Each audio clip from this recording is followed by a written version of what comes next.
Herkese salam dostlar. Bugün ne vardı? Gördüğünüz gibi bir yeni hesabımız var. Yani bunun güzel bir hesabımız oldu artık. Diyemeyeceğim. Yani kazanma süresi oldu. Yani kırdım. Yani ana hesabıma kırdım. Neyse ama hesabımız geçti. Sağ olsun.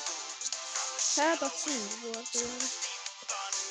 Bu arada yani ana hesabıma Cennet kalmıştı. Videodan önce Cennet. Neyse ama bu hesapta durum var ama tamam. Bu hesapta kasmayacağım. Şöyle hesap dersine bastığınız burada sürpriz bir hesap var. Buna girdik. Bir akmeni orada falan kasırdım.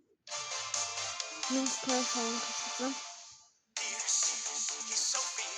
Görürsünüz artık yani fakir hesap da kurdum. Fakirlikten biliyorum tabii.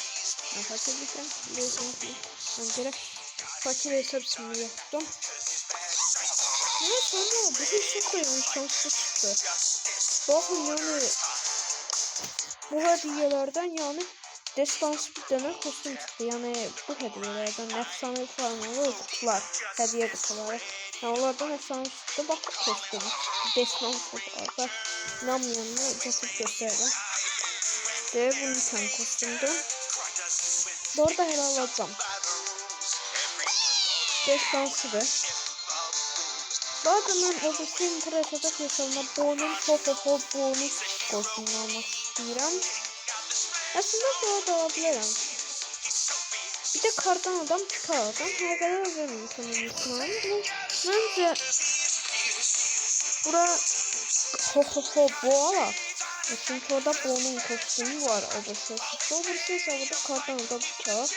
Çünkü gerçekten güzel kostüm ya. Karar verdim çünkü bura boğadan kostümümüz olmadığı için bura bu tezi atıyordu. Ona 20 elmasımız var. Yani yetmir. Bu alacağım. Burası yani bura bu.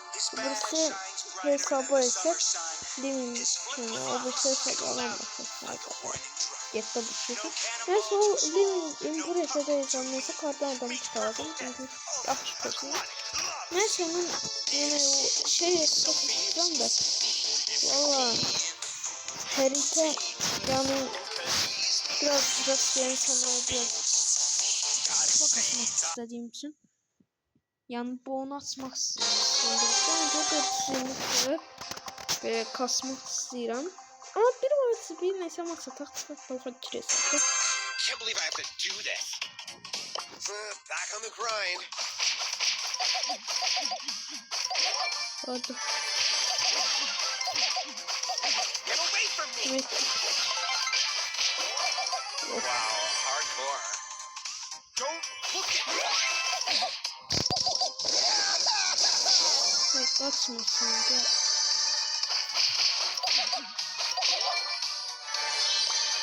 Don't touch the scarf.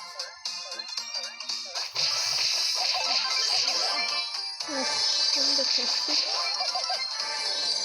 Bir maç atıp bir neçe maç atıp çıkaracağım. Yeni hesapta.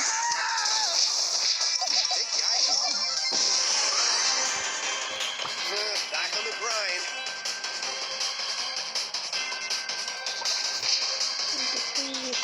Great, now everyone hates me. Hemen göstereyim istiyorum. Bu kadar bir şikayet etmezsin. Şikayet eden bu kadar bir şikayet edebilirim, onu yorumlara yazın.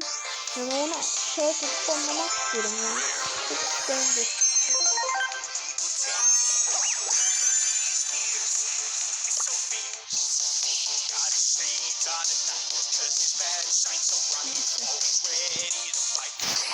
Bu arada koltuk açarı 1, 2, 3.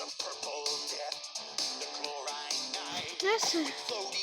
Bugünlük bence bu kadar olsun. Ben özüm puan açarım zaten.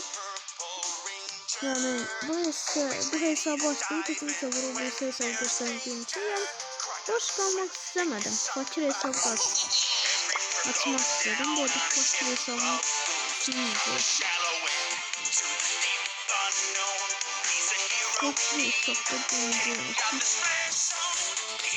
Neyse. Yani o birisi hesap bu da yani. Değil o birisi hesabında bildiğimde hata bu da. O birisi reşardaki hesabında. Yani bunlarda yani bak bu adam. Bu adamı nedir şikayet edeyim? Yani çaldı hesabını daha sonra da ban yedi. Evet buna göre bu adama göre. Bu adamı şikayet etmediklerini göre yani şikayet etmek istedim Supercell'e. Yani nedir şikayet edeyim onu yorumlara yazın. Bu adam yani çok karşındır ona göre bu adamı şikayet etmek lazımdı. Hesap banlansın ya. Evet seçim ya ondan. Hesap banlattı ya. Hesap pis olamaz ama ondan kısasımızı almalıyım. Ona göre hem bu adamı nedir şikayet edek onu aşağıda yorumlara yazın. Helli.